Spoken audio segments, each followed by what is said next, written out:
Hello, my name is Nathan Leary and I'm a graphic designer in Brisbane, Australia, and I'm going to show you an interesting feature in Adobe Illustrator, which is the program I'm in now, which has in one way a better photo editing capability than Adobe Photoshop, and I was quite surprised when I figured this out, and so I hope you really enjoy using this technique in the future.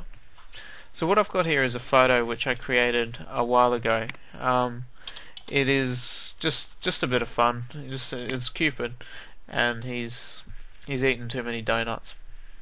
Anyway, I'm going to I'm going to basically warp this picture of Cupid in very interesting ways. Now, the first way I'm going to do this is I select the actual object, the photograph, which is just a standard JPEG image, and then I go into Object menu, Envelope Distort, Make with Mesh, and I can choose exactly how many rows which to warp this photograph.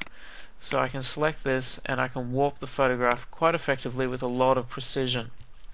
Now, if I press the U key, which is the mesh tool, which takes me directly to the mesh tool, I can add extra layers of warping to this object, and that's pretty nifty function. And I don't think Adobe Photoshop has that kind of capability, not with editing photographs, and so it's very handy to use that. You can see the possibilities.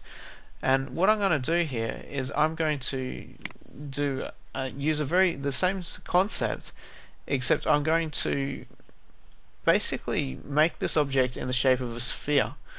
Now, what I do is I create a sphere with a fill inside, and then I select both objects. I make sure the sphere is on top of the photograph.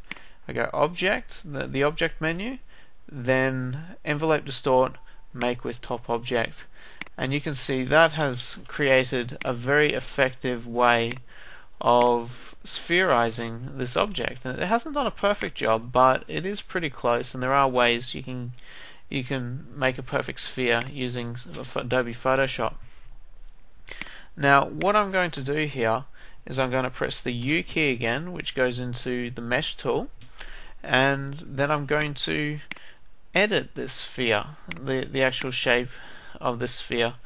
And you can see you could create awesome reflections, 3D like objects using Adobe Illustrator that you just can't quite get the same capabilities in Adobe Photoshop. Anyway, I hope you enjoyed this tutorial and have a good day.